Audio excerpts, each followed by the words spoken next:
Assalamu Alaikum wa Rahmatullahi wa Barakatuh. I'm Hajira, welcome to my channel. Today I'm sharing one of my favorites recipe, Chicken Tikka Biryani.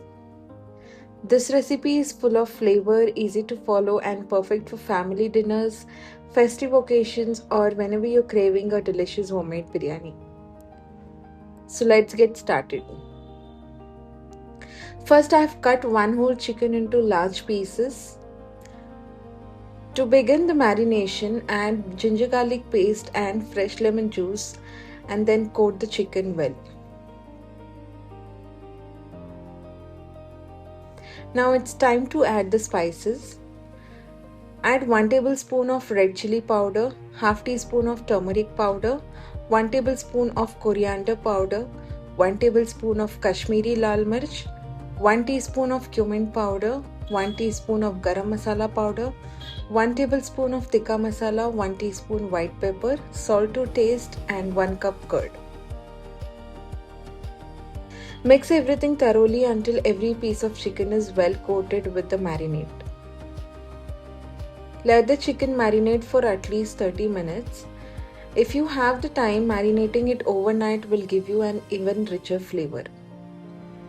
So once the chicken is marinated, shallow fry it in 1 cup of oil until it's about 90% cooked. Make sure to turn the chicken pieces every 5 minutes so they cook evenly on both sides and develop a beautiful golden color. Once the chicken is 90% cooked, grill it in the oven for 10 minutes to achieve the delicious restaurant-style smoky flavor. Now let's prepare the akhni. Using the same pan, add 2 cups of oil. Once the oil is hot, add 300 grams of sliced onion, which is 6 medium-sized onions. Fry the onions until they turn light golden brown. Be careful not to over fry them as this can make the gravy bitter.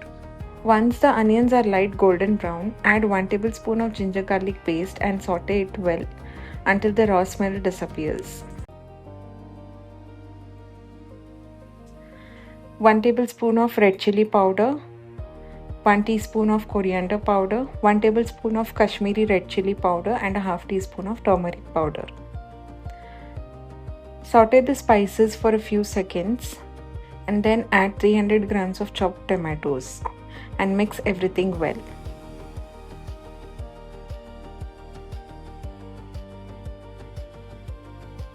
Add 1 cup of well-whisked curd and stir continuously until it's fully combined. Then add freshly chopped coriander and cook until the tomatoes become soft and the masala is nicely cooked.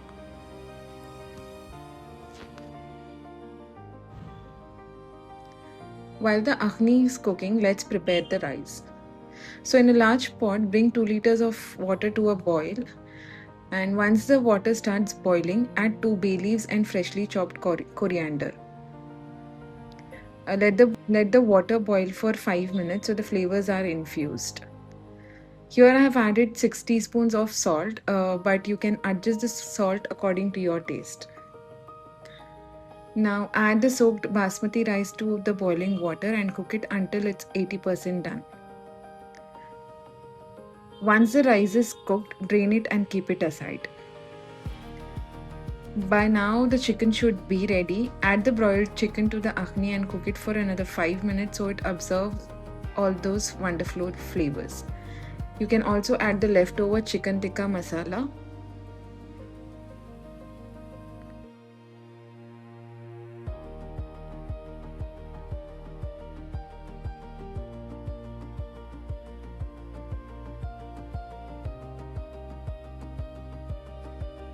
Now it's time to layer the biryani. Divide the akhni into 2 portions. Start with a layer of chicken and masala, followed by a layer of rice and drizzle some saffron colored water over the rice.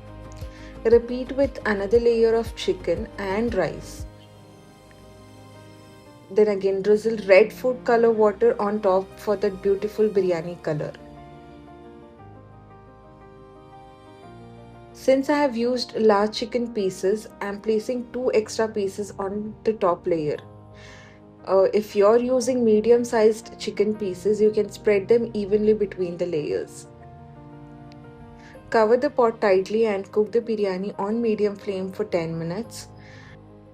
Be careful not to overcook it, as we want every grain of rice to remain fluffy and separate.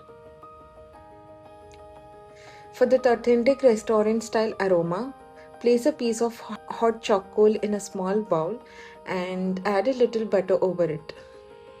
And place it inside the biryani pot, cover immediately and let it smoke for 2 to 3 minutes. Just like that, our delicious chicken tikka biryani is ready. Serve it hot with sliced onions and cucumber tossed in a little vinegar for the perfect combination. I hope you enjoyed this recipe and found it easy to follow. If you try it at home, I'd love to hear how it turned out. So let me know in the comments below. And if you enjoyed this video, please like, share and subscribe to my channel. And don't forget to turn on the notification bell so you never miss a new recipe. Thank you so much for watching and for supporting my journey. May Allah bless you and your families. Until next time, Assalamu Alaikum wa Rahmatullahi wa Barakatuh.